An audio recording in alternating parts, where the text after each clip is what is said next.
syarat agar ibadah itu diterima oleh Allah Ta'ala. Sudah sangat umum dan sering kita dengar. Ada 3 syarat agar ibadah diterima oleh Allah. Pertama, pelakunya harus seorang mukmin. Orang kafir meskipun ikhlas, ibadahnya nggak bakalan diterima.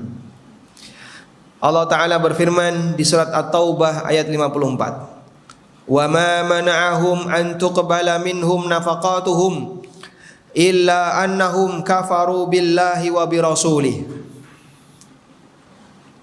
Tidak ada yang menghalangi nafkah mereka ditolak oleh Allah selain karena mereka kafir kepada Allah dan Rasulnya. Surat At-Taubah ayat 54. Sehingga syarat agar amal bisa diterima yang pertama adalah pelakunya harus mukmin. Coba kita perhatikan surat ini, At-Taubah ayat 54. Allah mengatakan wa ma mana'ahum an tuqbala minhum nafaqatuhum. Tidak ada yang menghalangi nafkah mereka tidak diterima. Nafkah itu ibadah apa, Pak? Ibadah sosial. Mengeluarkan harta untuk kepentingan sosial. Sehingga orang kafir bisa nggak melakukannya? Bisa. Ibadah sosial seperti ini meskipun sudah mengeluarkan harta, kalau pelakunya adalah kafir, nggak diterima oleh Allah. Maka berikan jawaban ini jika ada orang yang bertanya, kenapa sih Allah kok tidak menerima kalau ada orang kafir yang nyantuni anak yatim, atau dia turut serta bangun masjid, atau ikut kegiatan kurban? Karena Allah Ta'ala tidak menerima amal ibadah dari orang kafir. Dalilnya surat At-Taubah ayat 54. Bagaimana kalau orangnya nggak percaya dalil? Nah ini susah, berarti harus pakai jawaban logika. Pak Zakir Naik sering menyampaikan itu ya, Dr. Zakir Naik.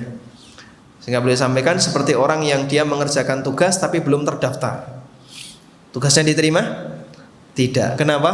Dia belum terdaftar. Maka kalau orang belum mengucapkan 2 kalimat syahadat, meskipun dia sholat, meskipun dia sedekah, bahkan bangun masjid, percuma saja karena amal Anda belum terdaftar. Sehingga daftar dulu dengan cara masuk Islam, barulah kegiatan ketaatan kamu dinilai sebagai kredit tambahan. Yang kedua, ibadah harus ikhlas. Insya Allah kita paham ini semua. Karena Allah Ta'ala tidak akan menerima ibadah yang tidak ikhlas. Allah Ta'ala berfirman, wa ma umiru illa liya'budullaha mukhlishina lahuddin. Manusia tidaklah diperintahkan kecuali agar mereka beribadah kepada Allah dengan ikhlas. Yang ketiga, harus sesuai petunjuk Nabi Sallallahu Alaihi Wasallam. Kenapa sih Pak harus sesuai dengan petunjuk beliau? Sederhananya seperti ini. Kalau bapak-bapak ditanya, apa tujuan melakukan ibadah? Apa tujuan bapak beribadah? Nggak punya tujuan?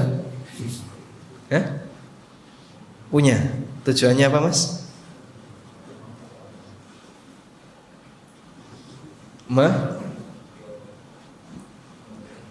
Mendapatkan ridha Allah. Sebelahnya apa tujuan ibadah? Mendapatkan pahala. Pahala buat apa, Pak?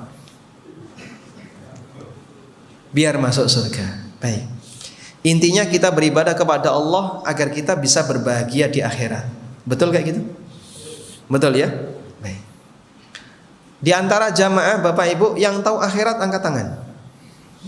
Ada yang tahu akhirat? Enggak ada yang tahu ya? Enggak ada yang tahu. Baik, kita buta akhirat. Dan kita juga buta bagaimana cara berbahagia di akhirat. Ada yang tahu bagaimana cara menempuh kebahagiaan di akhirat? Kita nggak ada yang tahu. Berarti satu-satunya cara agar kita bisa berbahagia di akhirat adalah ikuti manusia yang paham akhirat. Siapa beliau? Rasulullah Sallallahu Alaihi Wasallam. Karena tujuan ibadah itu untuk kebahagiaan di akhirat, bukan untuk nyari dunia. Mas, kamu kalau pengen sugih, ngelakoni sholat tahajud 10 rakaat. Nah, berarti tujuan tahajud jenengan apa? Ya biar sugih. Sugih ini nyambut gawe dudu tahajud. Betul, Anda bisa berdoa ketika tahajud, tapi jangan jadikan tahajud sebagai sarana untuk nyari donyo. Jenengan nyambut gaya berapa jam? 8 jam di kantor. Dah 8 jam nyari dunia. Salatmu berapa jam? Yo, salat wajib 15 menit kali 5. Anggaplah 1,5 jam. Ibadahmu 1,5 jam. Kerjamu 8 jam. Kok ibadah sunnah dipakai untuk nyari dunia? Mbok kiri banget ning akhirat. Porsi untuk nyari akhirat sudah sedikit, ibadah sunnah yang seharusnya untuk akhirat dipakai untuk nyari dunia. Lo akhiratmu dikasih jatah berapa? Makanya berlebihan kalau orang menjadikan amal-amalnya hanya untuk nyari dunia. Kamu kalau membaca sholawat ini, maka nanti hajatmu terkabulkan. Nanti kamu cepat sukses, karirmu naik. Ini maca sholawat tujuannya golek donyo. Itu bukan tujuan yang mulia.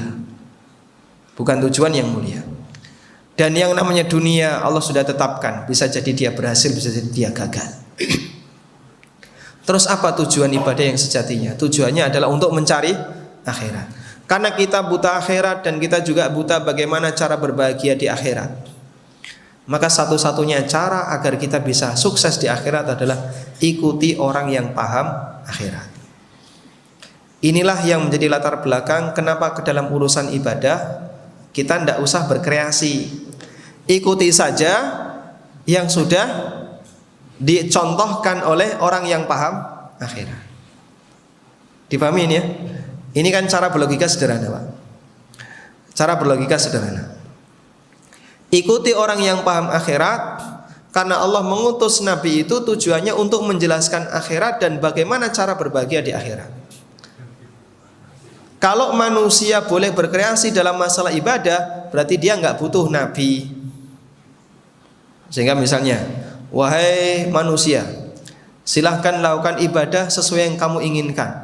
Allah nggak butuh mengutus Nabi, karena manusia bisa berkreasi. Tapi karena manusia butuh bimbingan bagaimana caranya berbahagia di akhirat, Allah utus seorang Nabi yang dia menjelaskan bagaimana sih akhirat dan bagaimana cara berbahagia di akhirat. Makanya ada syarat ibadah itu harus mengikuti petunjuk Rasulullah Sallallahu Alaihi Wasallam. Allah Ta'ala berfirman di surat Al-Mulk, Alladzi khalaqal mauta wal hayata liyabluwakum ayyukum ahsanu amala. Dialah zat yang menciptakan kehidupan dan kematian untuk menguji kalian siapakah di antara kalian yang paling sempurna amalnya. Dan standar kesempurnaan amal, kata Fudail bin Iyad, ahsanu amala maknanya adalah akhlasuhu wa aswabuhu. Siapa yang paling ikhlas dan paling benar sesuai dengan panduan. Sehingga dalam masalah seperti ini ikuti saja panduan yang ada. Baik. Selanjutnya hadirin dengan Allah Subhanahu wa taala, saya akan berbicara tentang masalah mengatur kondisi hati ketika beribadah kepada Allah. Sederhananya seperti ini. Bapak Ibu ketika bekerja tawakal enggak? Jenengan keluar rumah, nyambut gawe, nyari pekerjaan, tawakal atau tidak? Tawakal. Kita diajarkan untuk bertawakal kepada Allah ketika mencari dunia. Betul? Baik. Makanya Nabi sallallahu alaihi wasallam mengajarkan ya, lau tawakkaltum haqqat tawakkuli la razaqakum kama yurzaqut thayru yaghdu himasan wa taruhu bitanan.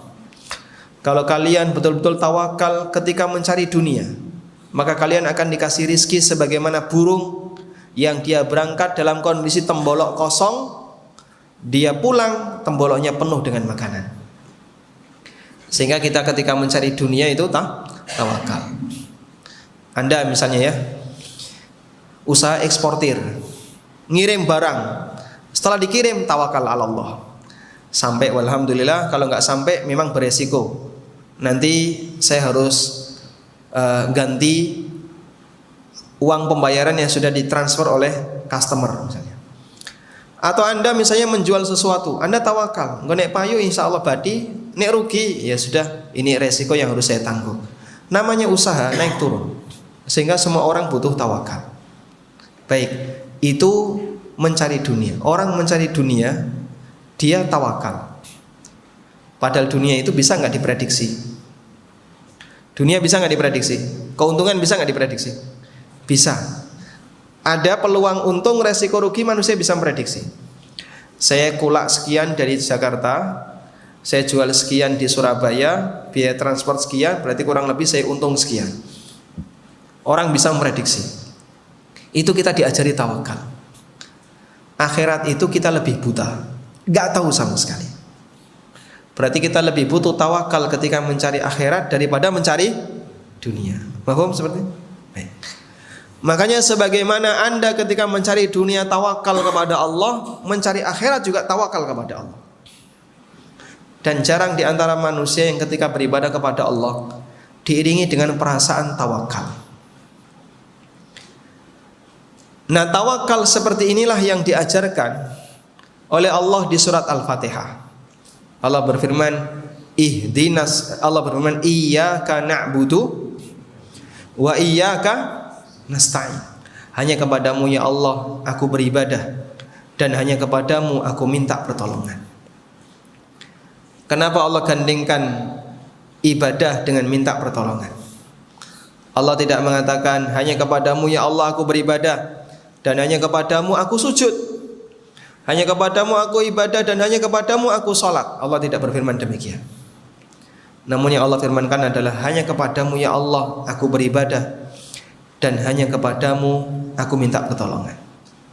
Ibnu Qayyim mengatakan, karena hamba tidak akan bisa beribadah kepada Allah jika dia tidak mendapatkan pertolongan dari Allah Subhanahu wa ta'ala. Sehingga seorang hamba butuh untuk tawakal agar dia berhasil untuk mendapatkan pahala dari Allah atas ibadah yang dia kerjakan. Karena itu Ibnu Qayyim mengatakan, wa min manazilil ikhbat wa min manazili iyyaka na'budu wa iyyaka nasta'in. Termasuk di antara kedudukan iyyaka na'budu wa iyyaka nasta'in. Beliau punya buku judulnya Madarijus Salikin, tafsir iyyaka na'budu wa iyyaka nasta'in, fi manazili iyyaka na'budu wa iyyaka nasta'in. Iyyaka na'budu wa iyyaka nasta'in surat Al-Fatihah ayat berapa? Ayat 4 atau 5? Lali Fatihah nih. Iyyaka na'budu wa iyyaka nasta'in ayat 4 atau 5? Bismillahirrahmanirrahim. Alhamdulillahirabbil alamin arrahmanir rahim maliki yaumiddin iyyaka na'budu wa iyyaka nasta'in.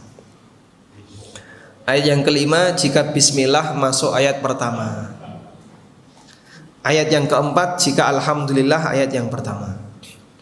Sudah? Beliau mengatakan iyyaka na'budu wa iyyaka nasta'in. Ayat yang kelima di surat Al-Fatihah ditafsirkan oleh Ibnu Qayyim jadi buku 3 jilid. Judulnya Madarijus Salikin. Sudah diterjemahkan. Menjelaskan tentang kedudukan manusia ketika mereka beribadah kepada Allah dilihat dari 2 ayat atau 1 ayat ini. Iyyaka na'budu wa iyyaka nasta'in. Salah satu di antara yang boleh sebutkan. Di antara kedudukan iyyaka na'budu wa iyyaka nasta'in adalah manzilatul ikhbat.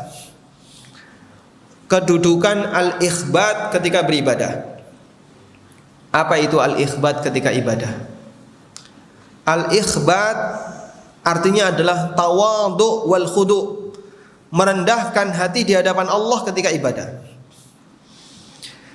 Dan bentuk merendahkan hati itu, pertama, dia merasa saya tidak akan mampu untuk melakukannya kalau tidak ditolong oleh Allah.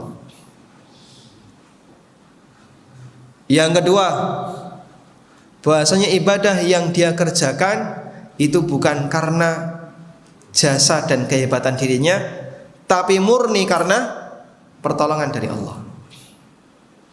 Itulah yang dimaksud dengan al-ikhbat ketika beribadah. Berarti ada dua unsur yang perlu dihadirkan. Dia merasa saya nggak bakalan mungkin bisa menjalankan ibadah ini kalau ditolong oleh Allah. Yang kedua, dia merasa bahwa ibadah yang telah saya kerjakan itu murni karena anugerah dari Allah Ta'ala, bukan karena kehebatan saya. Pengaruh dari perasaan yang pertama, maka muncul tawakal kepada Allah. Sehingga ketika dia menjalankan ibadah disertai dengan ta'allaqul qalbi, Allah Ta'ala yang akan menolongku. Kalau Allah nggak menolongku, saya nggak bakalan berhasil. Betul-betul disertai dengan rasa tawakal. Pengaruh dari kondisi yang kedua, dia nggak bakalan ujub ketika ibadah. Meskipun dia telah menyelesaikan haji, umroh dengan maksimal, nggak bakalan muncul dalam dirinya, kamu hebat ya, Masya Allah, pulang nanti sudah ganti nama. Yang sebelumnya misalnya Paijo sekarang jadi Haji Muhammad Paijo, ada tambahan Muhammad karena sudah haji. Sehingga dia tidak mengunggulkan dirinya, tidak merasa ujub dengan ibadah yang dia kerjakan, karena dia tahu apa yang bisa saya lakukan. Saya hanyalah seorang hamba. Saya bisa seperti ini murni karena pertolongan dari Allah Subhanahu wa taala. Itulah yang dimaksud dengan manzilatul ikhbat. Makanya Allah Subhanahu wa taala dalam Al-Qur'an banyak memuji hambanya yang dia melakukan ikhbat ketika ibadah. Allah Ta'ala berfirman, Innal ladzina amanu wa amilus salihati wa akhbatu ila rabbihim ulaika ashabul jannah hum fiha khalidun. Sesungguhnya orang-orang yang beriman, beramal saleh dan mereka ikhbat di hadapan Allah ketika ibadah, itulah orang yang akan masuk surga dan dialah orang-orang yang kekal di dalamnya.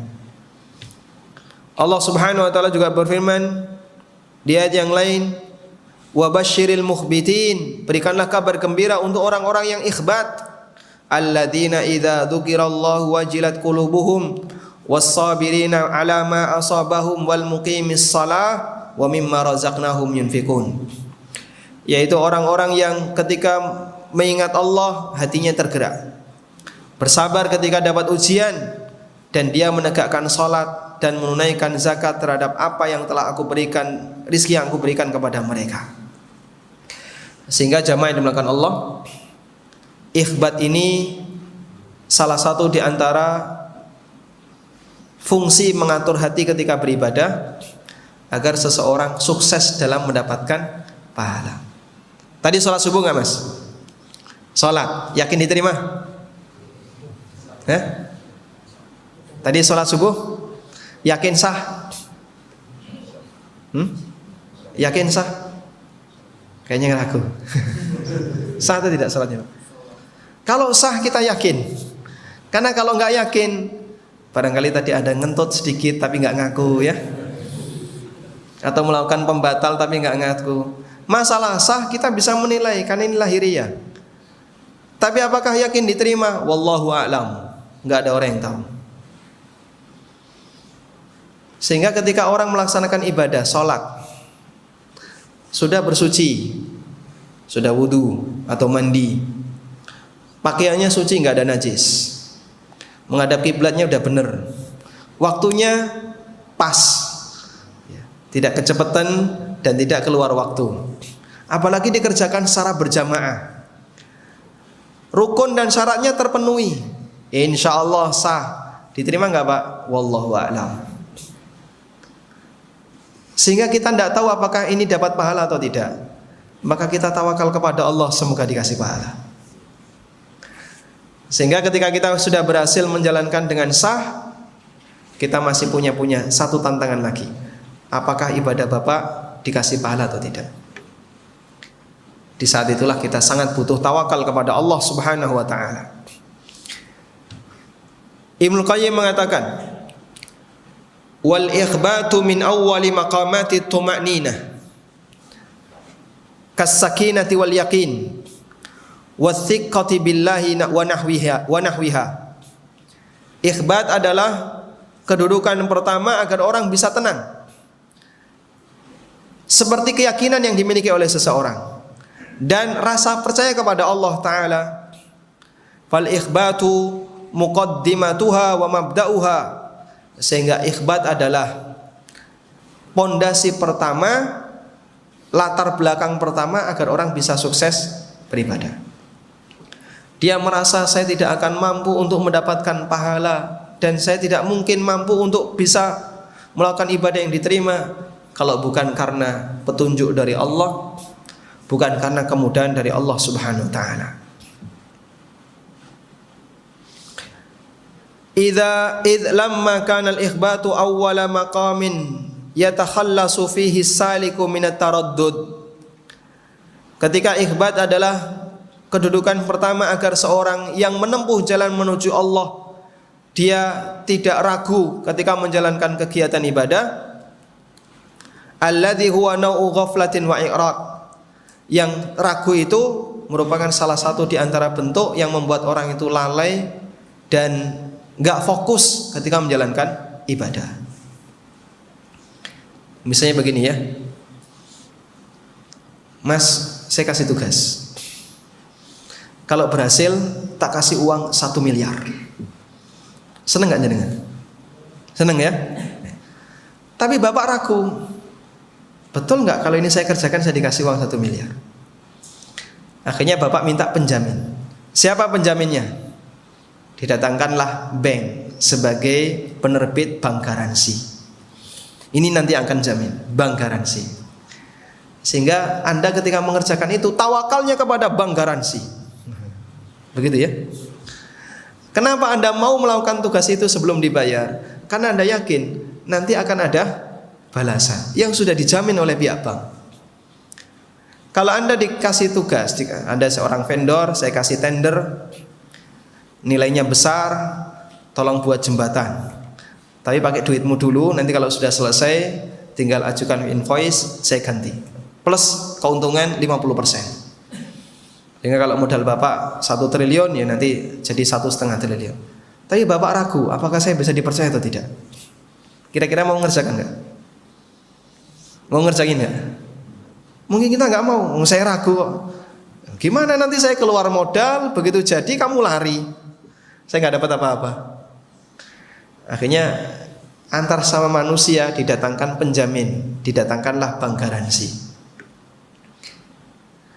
Kita diperintahkan oleh Allah untuk ibadah, dikasih janji, dapat ini, dapat ini, dapat ini.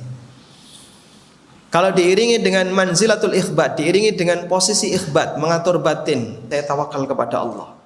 Dan saya yakin Allah Ta'ala gak bakalan mengingkari janjinya. Dan saya tawakal agar saya bisa melakukan yang sempurna, sehingga bisa mendapatkan janji itu. Maka orang akan semakin serius ketika mengerjakannya. Tapi kalau dia masih ragu-ragu, jangan-jangan nanti gagal ya. Sudahlah, yang penting kewajiban terlaksana.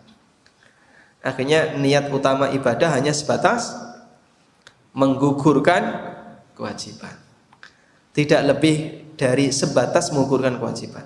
Harapan dia untuk mendapatkan pahala besar karena tingkat yakinnya nggak tinggi, lemah di situ Pak, sehingga nggak serius. Mas, yang penting sah toh Mas, beres. Maka ibadahnya khusyuknya nggak maksimal, fokusnya nggak maksimal.